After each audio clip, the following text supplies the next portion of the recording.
big. And I have 3 threads, one from Anjal, stick to 10 slides. Other from this time schedule. It says that session ends at 1:30. It is already 1:30. And Chairman sir says stick to time. So, well, under these constraints, I will try to speak something with the permission of Chairman sir. So we have extended the thing for post-lunch also we'll have discussion, sir. Okay, thank you very much. I have But you can waste it. Yes, I will stick to time. I will stick to time. This slide I have used, although you didn't know the distribution, just for one point, that earlier Hyderabad was not on the list of arsenic, but it is there. The region is not geogenic, but anthropogenic. I have confirmed papers on that. There are some mining areas where arsenic is there. That is for information of Hyderabad people India. About Bihar, this is my work area where I am working. You can see the river Ganga and the Kosi. Most of the work that I have done is in this area that is highly affected with problem of arsenic. Two highly affected zones. One is the two sides of river Ganga. Other is the Tarai area. This Tarai area at the top, at the bottom hill of Himalayas. The two hot zones are there that is highly affected by arsenic as far as Bihar is concerned. And as per my database, we have tested about 40,000 water sources, both irrigation and drinking water till now. As per my reports, there are 17 arsenic affected districts. Government says only 13. I say 17, but someday government will agree that is 17 because I am confirmed about my test. There is no doubt about that. 17 tests. The food chain already has. That is also confirmed. We worked on the UGC project on arsenic in food chain, and we have confirmed that maize and rice, they all have very high arsenic content in Bihar. One photograph I have given you where the irrigation tube well was having arsenic value of 980 ppb. And two crops, rice and maize, they have very high content of arsenic confirmed. We have tested many more plants, vegetables also, and there is no doubt about that arsenic has entered into the food chain of Bihar. Very, very high. Then we have mapped recently, last 2 years, irrigation borewells throughout Bihar. And we have put this map through GIS. And you can see that the distribution pattern is almost like that of the drinking water, more or less.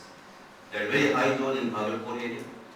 That is very high for arsenic and some Terai area, but as compared to drinking water sources, the affected ones are lesser as far as irrigation water is concerned. This is another map. One more map that we have failed to explain. My geologist friend will explain perhaps. We did the testing of soil in Bihar, throughout Bihar, and got this map. And the map is very unusual here. This is hard rock area. This is chloride affected area. We should not get very high arsenic value in this zone, but we are getting it. And that is the deal. I am not a geologist. We are trying to find out the reason that why, although the drinking water has no arsenic here in this area, but the soil has. We are putting some borewells also in the different zones with the help of GeoDev as told you earlier, and we are trying to find out the reason. Maybe my learned geologist friend will do something to solve this riddle in Bihar. Then just a summary that I have shown you, I will skip it. Just one information from this slide I would like to give you, that we have tested about 41,000 hand pump sources, and about 30% of the sources are having arsenic value of more than 10 ppb by now. That is the main point. And trivalent arsenic is more harmful, very high in Bihar water, that is almost 87%. Then many symptoms, so many symptoms, yellow. Earlier they said that no, Bihar has no symptoms. I have 200 photographs with arsenic symptoms. A few I am sharing with you. The clear-cut cases of arsenicosis. Then mitigation options. There are many mitigation options they have taken care, and most of them they have failed. No technology is bad. All technologies are good. The person behind the technology is bad. Whether it is open well, whether it is RO, they are all good technologies. My conclusion after the overall study of Bihar is that that no, technology is there already to supply arsenic-free water, but the persons behind that is bad. Professor Majumdar said that he's sad. After 10 years, I'm not only sad, but I'm also frustrated, very much frustrated. I started working in arsenic 10 years back, and even today if I go to the villages, I find that people are still drinking arsenic-containing water.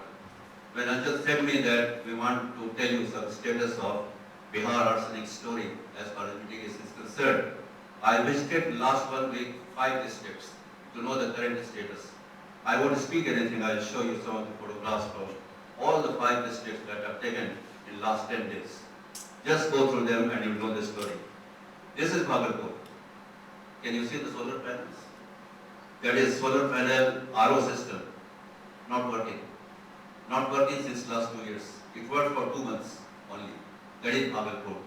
That is the worst affected district. Then this is Bhagalpur once again. They written Jal Hi Jeevan Hai. Can you see that slide? Jal Hi Jeevan Hai. See the Jal, the source of Jal. Can you see the last slide? Top right slide. In Hindi it is written Jal Hi Jeevan Hai. And there are 2 outlets for water. Anybody can imagine that what is coming out of it. So Jal Hi Jeevan Hai, that is a joke. That is silly joke on people of Bihar.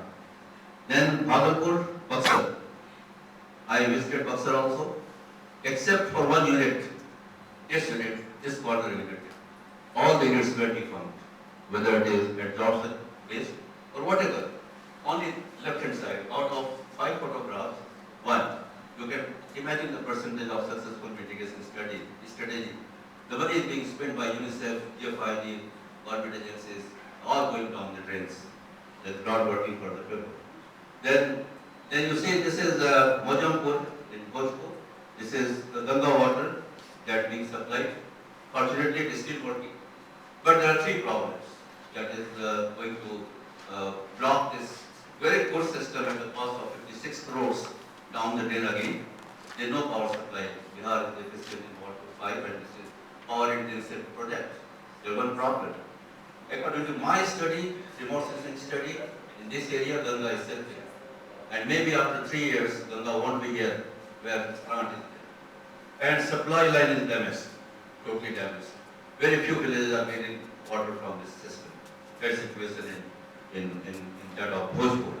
And this is Patna, near our state capital. The very nearest area where I work, I stay. See all the photographs. You want me to something tell you? You see all the photographs. All mitigation strategies. None of them are functional. 0% functional. Almi was there, she has visited some of the areas and she has seen first hand that how many structures are there and how many they are functional. I'm very sad to see the state of affairs as far as this concerned, area is concerned. Vaishali, the same story. Vaishali, many dug wells have been revived. Vishwanath was asking dug well. There is a very simple solution, but see the quality of water in this dug well. See the quality. And I asked one question, just one question, that we can spend millions of rupees on arsenic mitigation. And Professor Majumdar said that dug wells are good. Only thing that you have to boil the water. I don't know why we cannot educate the people to boil the water. So simple technology is there. Why we are spending millions of rupees on arsenic mitigation and we cannot teach our poor population to boil the water? Funny. That's still funny. You know the reason? I will tell you the reason. When I go to PhD department in Bihar government and I say that open well is also a good technology, they tell me that Professor Ghosh, how much is the cost? I say 15,000 rupees. Then they say 15,000 rupees. You are what, Professor Ghosh, we have come with this proposal. Come with some crores in 15,000, what we will get, what you will get, what villagers will get. So corruption is there, and that is why the well is not being progressed. That is the only reason. There is no other reason, no other explanation. There are simple technologies, but people are not adapting. I am very sad for the situation of government offices. This is another project that is in progress in Vaishnav Bidupur, well conceived, no doubt, but same problem, power problem, and Ganga water, same thing, these problems will be there. So I still told you earlier also that all the schemes are good, but they could not be sustained. Here are some of the regions. There are required structure for these mitigation schemes are being constructed randomly and are insufficient for the dense population. Water quality monitoring units exist at panchayat level, but there is lack of qualified staff and also lack of reliable instruments to test water quality. Even district level water quality monitoring laboratories are not well equipped. Failure of authorities to undertake monitoring and maintenance work in the post-construction phase has rendered all the projects defunct. You can see the name of PhD written. PhD people hate me because I get silent.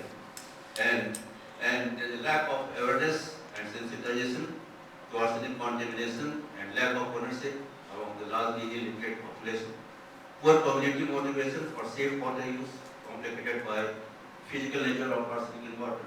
That you know, it is tasteless, colorless, odorless, and these factors are responsible for the lack of public participation in these governments.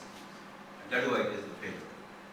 If the chair permits me, I would like to show you 3-4 more slides, if time permits, for my initiative that I have taken for sustainable technology in that area.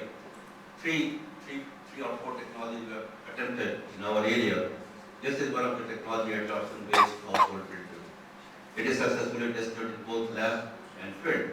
And I am glad to inform you that Unilever, as last week, they have signed an agreement with our research lab to manufacture this household filter at commercial level. Maybe it will take 1 or 2 more years more to come in market, but it's absorption-based filter, low-cost filter, that will be home level. Second thing that we have done, this is once again absorption filter, but at community level. This we have installed with the help of Dr. Arup Sengupta's contribution, Lehigh University. They have developed for a government. We have put it in Maner and we have tested in Bihar, improvised it. It is working since last 2.5 years and is working through community participation. I don't get any money from government. I don't get any money from Lehigh University now. They put 1,30,000 for this installation that I got from the Tagore Sengupta Foundation. And our students are maintaining it, the local people are maintaining it, and this is supplying about 200 families in this area at the cost of 1,20,000.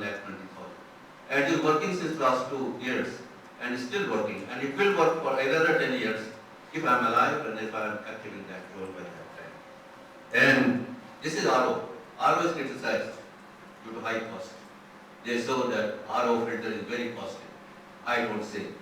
This is RO filter that we have tested in Maner, that was developed by University of Applied Sciences, Karlsruhe.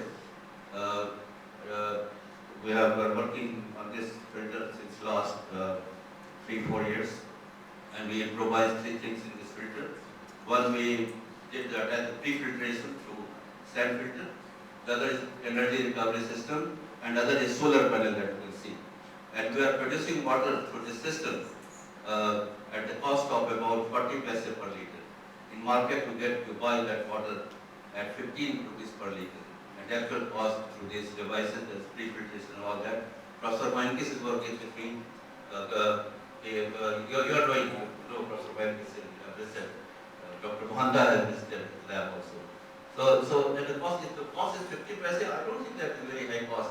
So again, I will tell you that no technology is bad. The people behind this technology is bad. This is schematic. I will skip it. Just the results. You can remove both arsenic and iron at a time. Arsenic starting from 477 to 8 ppb, and iron starting from 8.54 to 0.05 ppb. So it is working very good and cost is not very high. And ultimately, the last in which Vishwanath will support me, a big supporter of open dug well. I am sure that you will be happy to see that we are going to launch this dug well, sanitized dug well, that was introduced in West Bengal also by Meera Smith of University of Berkeley. She has developed the design, she has given me the design, and I am trying to educate the local people at our cost. We have donated, some of my friends have donated to put 2 such dug wells, and we are trying to give at least 1 village arsenic-free water. That is small initiative from our group. So to conclude, just one slide more. Just to conclude, have patience with me. I have taken lots of your time. Just a couple of points. The unresolved issues. Research into arsenic speciation, mobilization, largely fragmented and repetitive. And I always say that Bihar is the poor brother of West Bengal and Bangladesh as far as research in arsenic area is concerned. Because Bihar is always neglected, and even in arsenic studies also Bihar is neglected. Nobody wants to come to Bihar for more research. Everybody goes to Bangladesh or West Bengal. But Bihar is poor brother of these two states, or two countries rather. Almost entire investigation into the hydrogeological aspect of arsenic contaminated aquifers have been confined to Bengal Basin. The geological variations along the entire river basin warranting immediate attention. Lack of knowledge and medical infrastructure relating to diagnosis and treatment of arsenicosis. Lack of comprehensive database on arsenic contaminated aquifers and its health implications. Lack of maintenance and monitoring of mitigation structure. That last very important part, but the most important of all, lack of community participation. If there is community participation, it will be successful. So ultimately, yes, safe water matters because survival of this entire civilization matters.